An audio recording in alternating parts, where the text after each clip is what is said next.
welcome everyone. This might be a little bit of a boring topic after the last one, but I'll try to keep it interesting for you. It's very hard to follow the DACA couple, but I will really try to hold your interest. What the topic is today is the science behind medical cannabis. And the reason that I would like to speak about this is that most of the cannabis topics are brought to the physicians by the patients. I am a qualified cannabis physician in the United States, and I'm now living here in South Africa for the last 12 years. So I'm trying to educate doctors as well as patients as to what they should expect from the medical cannabis and this new industry that we read about all the time on TV. Not to mention the amount of money, as the DACA couple pointed out, but there's also a lot of false information that's being put out, and I would like to clarify some of that. But what I would like to do first is just to review how does this plant work on our system. In 1992, they found the endocannabinoid system in the body. So before that, as students in medical school, you were never taught about the endocannabinoid system. However, now that they know about the endocannabinoid system, they're now trying to regulate and formulate medication that will act on this endocannabinoid system. So cannabis in general, I'm sure everyone knows, is the genus of the flowering plant in the hemp family. And most commonly there's two, sativa and indica. There's also ruderalis, but it's not used as much for medical purposes. And mostly sativa and indica, they vary in their ratios of CBD and THC, and the indica is more abundant in other endocannabinoids. As we know, history of medical cannabis goes way back in future. China, 10,000 years ago, they were using it for pain. They were using it to remove blood clots. They were allowing people to drink the juice to combat tapeworms. And the seeds were being used for powder for constipation. And then in 1830, William O'Shaughnessy brought it to the Western world for Western medicine. And as we can see, there were doctors in France. In 1854, it actually was registered as a narcotic, which now is what part of the problem is. And we all know that it's not a narcotic. 1860, it was in Ohio State University. They were doing lots of studies on it. And in 1999, it was actually registered and acknowledged as a medicine. However, it wasn't allowed to be used. So we have cannabinoids, which, as you will see when you're walking around all of the stalls here, there's numerous amounts of cannabinoids. They still haven't been able to isolate all of them. And we're still learning a lot about the cannabinoids and all the other parts of the cannabis plant. So I won't bore you with too much of this, but I want to point out the full spectrum medication using a wide range of cannabinoids brings on the entourage effect. What they've done is because of the fear of the THC in the cannabis plant, is they have gone to CBD only or CBD isolate. That was a while back, especially in America. But then they found that they weren't getting the same results that they were getting when they were using the full spectrum cannabinoids. And the reason is that you need both. You need CBD and THC. There are a lot of uses for the full spectrum CBD, and that's what a lot of the people are selling here today. And that's what we're allowed to use currently as a medicinal supplement here in South Africa, which we'll talk about a little bit later. So as we know that the cannabinoids all acting together have a greater therapeutic effect than just having one single molecule isolated out of the cannabis plant. So you can see here we have CBD, CBC, CBG, THCV, THC, and CBN. All of these work together to cause the effects from the cannabis plant. THC obviously being the most well-known. This is the euphoria. CBD is the non-isoactive, works very well with anti-inflammation, anti-anxiety, anti-nausea for our cancer patients. It's neuroprotective, also has blood pressure lowering effects and some analgesia. Those are the two biggest ones. We have CBN, which reduces spasms, muscle spasms, CBG, which counteracts and prevents tumor formation, and then we have CBC, which is also an analgesic, and THCV, which is the new kid on the block, is diabetes, and they've actually terming this as the anti-manji cannabinoid. So this we're going to find is going to be really interesting in the future for weight loss. So we have this human endocannabinoid system in our body, which the cannabinoids work with by binding to the CB1 and CB2 receptors that are in our body already. So the CB1 receptor is mostly in the nervous system, and the CB2 is in our immune system, B cells and T cells. This is a little busy, but you can see everywhere in our body we have these receptors, which is why the plant works so well on a variety of different diseases and human problems. Here we have a picture of our brain, and we can see that there are various areas, which I think I have a better picture later, that the cannabinoids work on some of the same receptors in the brain that our narcotics, nicotine, and other abusive substance, but the substances like nicotine narcotics that will be used as a medication.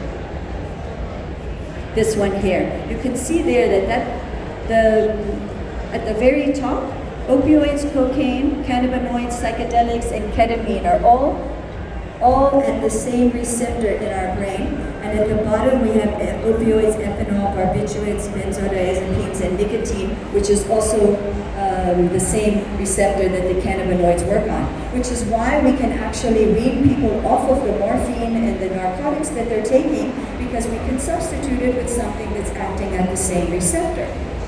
This is a wheel, we call it the CBD wheel, which I'm sure you'll see many of them here, which is very, very helpful, especially for the layman or someone who's just getting into this new industry that we have and this new medicine that we have. It tells all the different cannabinoids that work on the different diseases.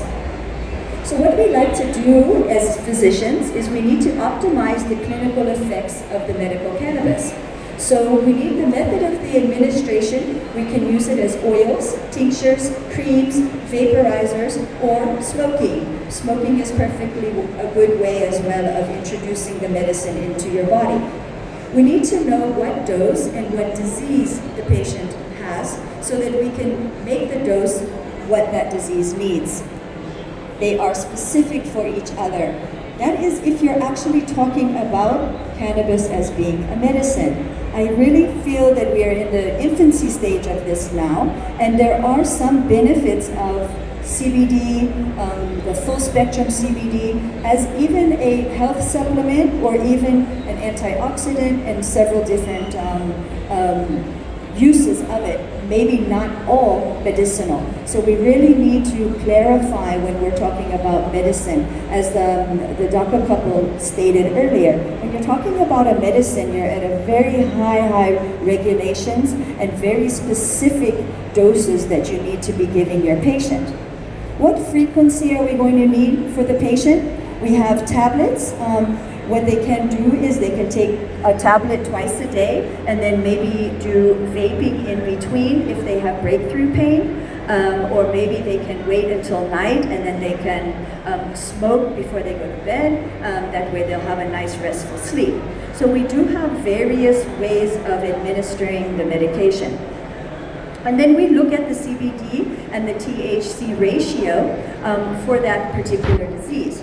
If you have a neurological disorder or seizures, then you're going to be leaning more towards a CBD dominant medication. If you have cancer or very strong chronic pain, you may be looking more towards a higher THC medication.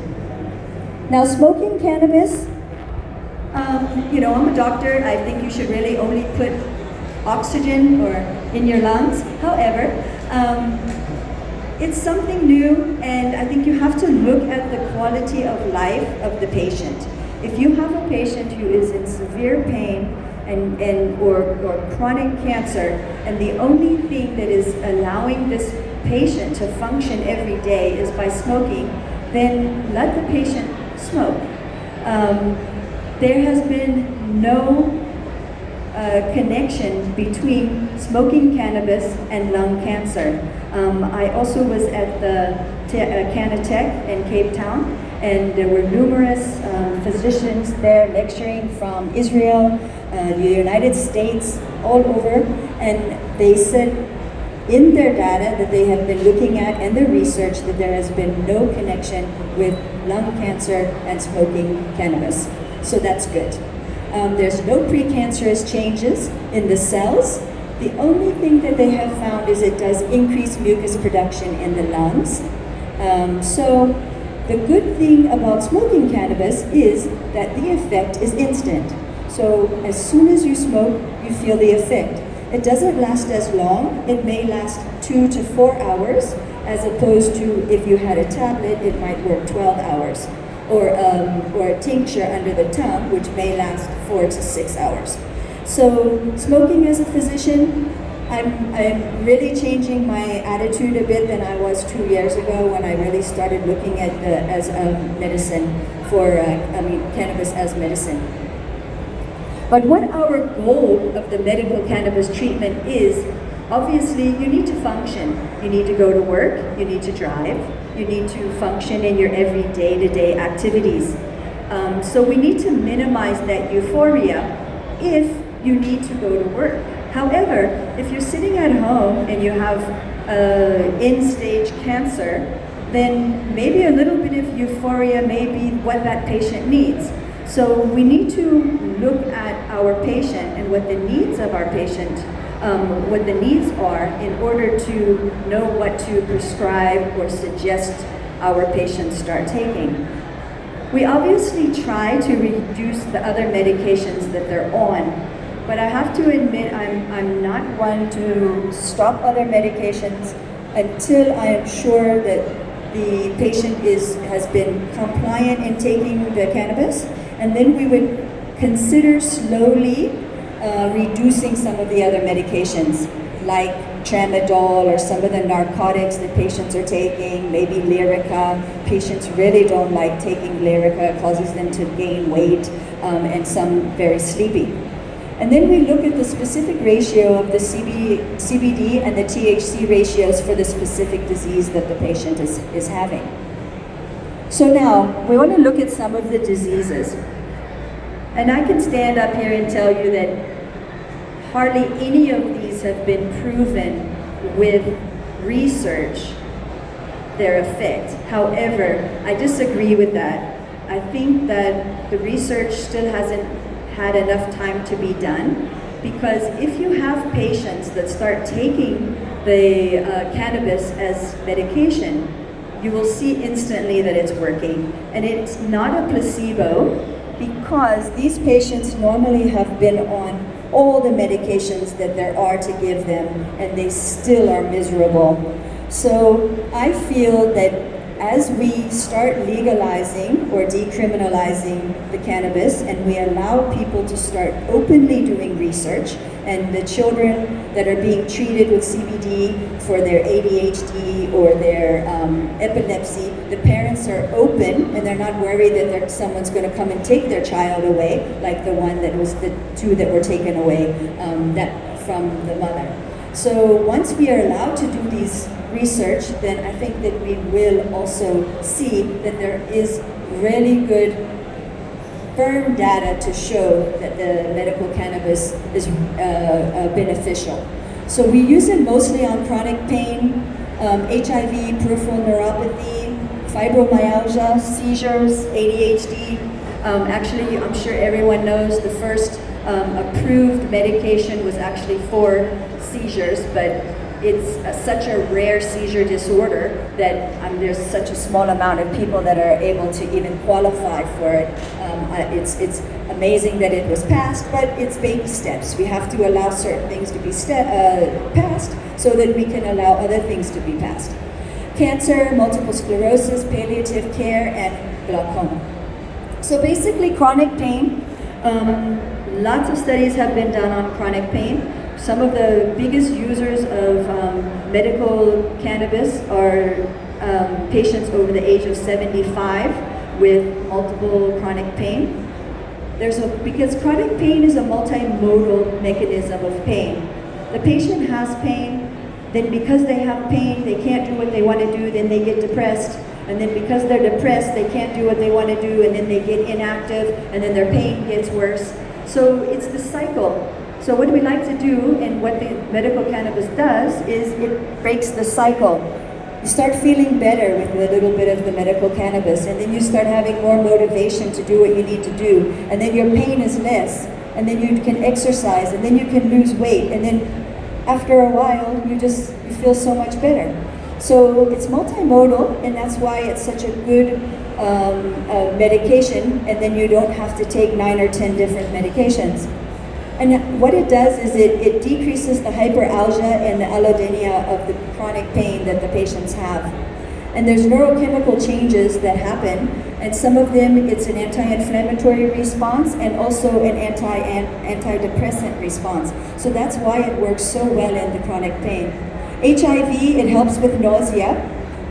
Even though they haven't really shown that the HIV patients will gain weight, they have shown that the appetite is better and they eat more and their nutritional status is better. Peripheral neuropathy, it works very well in peripheral neuropathy for HIV, as well as peripheral neuropathy in patients who have had chemotherapy. THC has been shown to suppress some of the HIV cells, even though I won't stand here as a physician and say that it cures HIV by any means, but it definitely helps with the side effects of the HIV virus. And they have done studies to show that patients who are on ARVs, who take medical cannabis, are more compliant with their ARVs. So that's also a better outcome for the HIV patient. Kaposi sarcoma, which is a very aggressive form of cancer, it has been shown to inhibit the proliferation of the Kaposi's in 79% versus the control. And you can see this was published in a cancer magazine in 2012. So it has been shown to suppress, so that is really a good thing. It also stops the blood flow going to the area so that the cancer cells can't grow. So that's some of the ways that the medical cannabis helps in the advancement of the cancer. I think this is a huge problem in South Africa, and well, the world actually, but really here in South Africa, our palliative care. And this is also very multimodal. Patients don't want to eat, they may have psychological trauma, there are chemotherapy-induced problems that they will have, nausea, vomiting, and severe pain from the chemotherapy. So it works very well in cancer patients and palliative care. So basically there's barely a physiological system in which the endocannabinoids are not involved, hence the importance of the cannabis plant beyond that of the THC.